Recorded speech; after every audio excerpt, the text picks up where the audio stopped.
I'm nervous. You guys excited? I'm excited. Me and that one lady are excited. It's getting pretty late. I'm sure. I'm a little nervous. Can you tell I get nervous on stage? I'm very self-conscious of my looks. And some of you might be like, why? You're adorable. If you're laughing, probably you weren't thinking that. I'm very self-conscious of my teeth. I have some crooked teeth. They're not crazy, but they're enough to be self-conscious about. I was talking to my buddy the other day. I was confiding in him. I was like, man, I'm really self-conscious about my teeth. And he looked at me and goes, dude, all you need is some Crest whitening strips. I was like, thanks, man. I'm actually self-conscious that they're crooked, but... what the hell? Let's throw yellow in there. Why not? Let's get that involved. I was not even aware that my teeth were off color, but thanks for throwing that in there. That's like someone going, hey, do I look fat in this? You're like, well, you're getting uglier, so I can't tell. It's like, oh, I felt fat yesterday. I went to McDonald's. McDonald's will make you feel fat. It doesn't matter what size you are or what you order. You will feel like a fatty when you leave McDonald's. You can be 110 pounds, order a piece of lettuce and a bottle of water, you'll leave there being like, oh my god, I'm going to crap my pants. You just feel bad when you're at McDonald's. You ever go to McDonald's, you order your food, they put your tray down with your soda and fries, and you're still waiting for your burger, and you just start eating your fries while you're in line. That is the low point in a human being's life, just standing in public. I was doing it the other day, and then I realized they weren't even my fries, I was just eating someone else's fries. I'm sorry, Then I realized I didn't even order it yet. I was third in line, just reaching around. I'm sorry, they're so good. I had to, I couldn't wait. It's getting confusing at McDonald's. I was there the other day. I go, can I get the number 4? And the woman goes, the meal? I was like, no, the number 4. I want to buy it. That's my lucky number. Also, 67 and 108. Just bag them all up. I'll be on my way. Oh, do not sell digits here? Okay. I was confusing with a different place. Sell a cheeseburger, I guess. I live in New York. It's always too crowded at McDonald's. I don't like a crowded McDonald's. A crowded McDonald's feels like an emergency room to me. They're very similar. Everybody's fat and sad. People are crying and limping. There's always Spanish being yelled very loudly. There's always a beeping happening for some reason. Like, are the fries done, or is somebody flatlining back there? I'm trying to focus on my toy over here, so... I have a buddy, he was feeling fat the other day. We went to the gym together, we worked out, and then afterwards we weighed ourselves, not together, we took turns. I was like, hey, jump on, we'll do the math later, it'll be fun. We weighed ourselves. He left his shoes on while he was weighing himself. You're not really supposed to do that.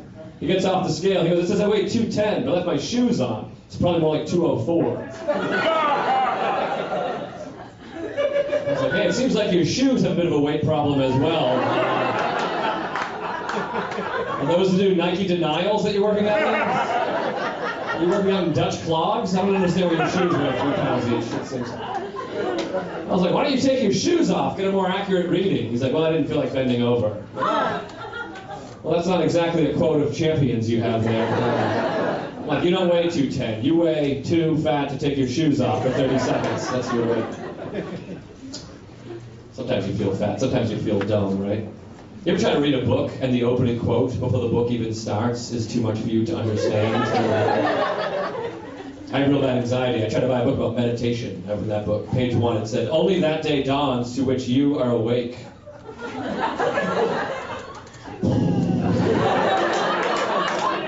That book is for somebody else. I don't know what that is. I'm having a panic attack trying to break down that sentence. So. Evidently I'm too dumb to meditate. Do you have a pamphlet I could peruse real quick with simpler words? I like to meditate. My friends are like, you have anxiety, you should meditate. I like the idea of meditating, but if you have anxiety, you're not able to meditate. That's what people don't tell you. I can meditate for about 1 minute, then I open my eyes, think one of my roommates is going to put his balls in my head. I'm like, what the hell was that? I heard something. I'm just going to get some drinks. That works better. So. My friend's like, you have anxiety, you should meditate. Oh, I should sit alone in a room with nothing but my thoughts? That's a cure for anxiety? What is your cure for my ADD? Sudoku? I don't really see how this is I've tried to meditate. I don't believe it. I think it's just napping. Doesn't it seem very similar to a nap? It's like you lay still with your eyes closed for like an hour. Yeah, I've been meditating my whole life. I don't know. He's like, no, you let your mind wander wherever it goes. Yeah, that's a dream you're referring to. It's a nap featuring a dream. So. Now I just take naps and tell people I meditated. You can do that. It's not against the rules. Nobody checks. It's nice. If you tell people you nap, they think you're lazy, right? They judge you. If you tell people you meditate, they think that you're better than them. It's kind of nice. I also replaced the term masturbate with the term my stretches. That's another thing that you can do. You combine those two things, it makes it seem like you're a lot healthier than you actually are. I talked to my mother, she's like, what'd you do today, Joe? I'm like, I woke up pretty early, did my stretches, got the blood flowing. Then I ate a light breakfast, and then I meditated for about 90 minutes. So, and I woke up, stretched again, and meditated for another 2.5 hours. It was a pretty big day. So, she's like, wow, that takes a lot of discipline. It sure does. Only that day dawns to which you are awake.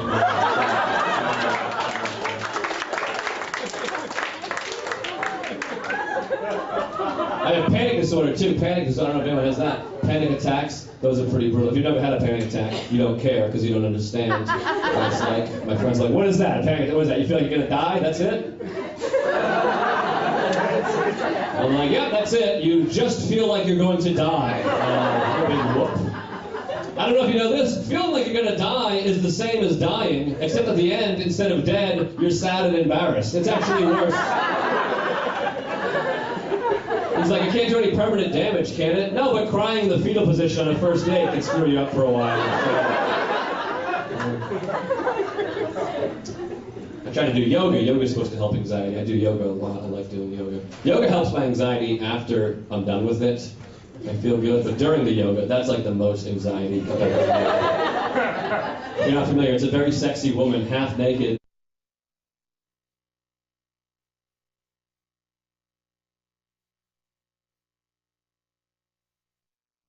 A lot of tension in your back. You need to breathe into your back and then breathe out of your back. I'm like, I don't know what that means. I'm just doing this. I'm like, am I doing it? Can I breathe out of my mouth also? Because otherwise I might pass out here. I'm an exclusive face breather. I don't have holes in my back. What am I, a whale? I'm trying to breathe out of my butt. Is that a thing? I believe that's known as a queef in the business. I gotta Google it.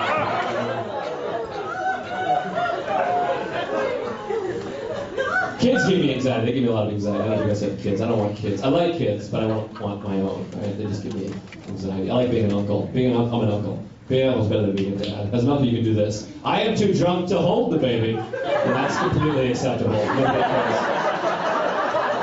People are like, that's hilarious. I go, Joe, go sleep it off. Have fun. If you said as a dad, people are like, you piece of shit. I knew this was a bad idea.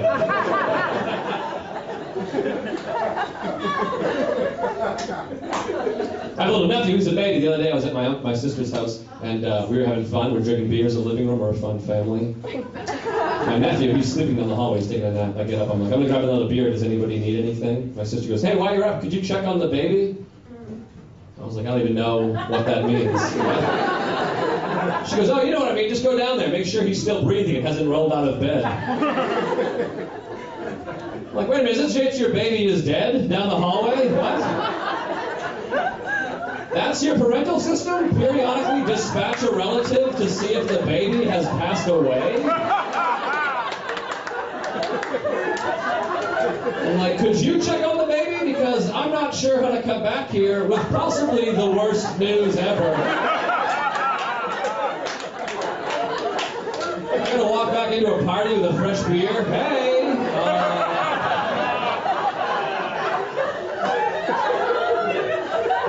Just checked on the baby. You might want to sit down for this.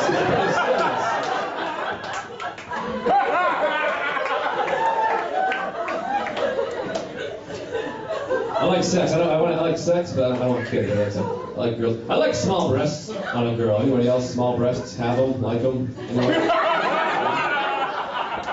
It's not a popular stance. There's like 9 of us in the country that are into small breasts. Maybe on our Facebook page. Check it out.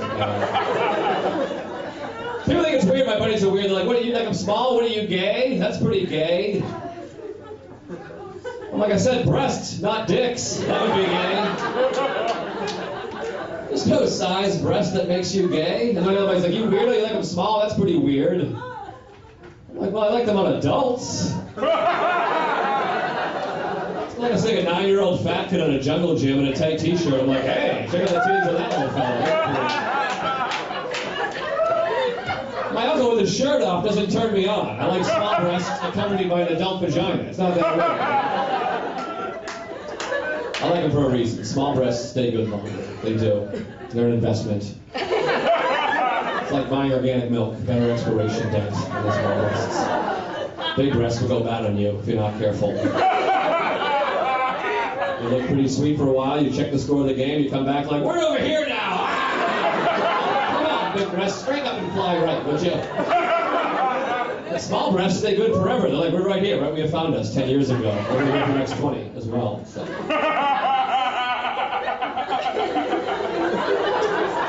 It's about time small-breasted women start appreciating me. Large foreheads and crooked yellow teeth. That should be worth it. I've been doing this joke for a year. I thought all these small-breasted women would want to be like a hero in the small breast community. Nobody gives a shit. If there was a female comedian that did a 5-minute bit about how she loves small penises, there'd be a line on the corner after every show. Every guy would be like, hey, you really spoke to me tonight. You want to grab a drink or something? I gotta go. You guys have been so nice. Thank you very much.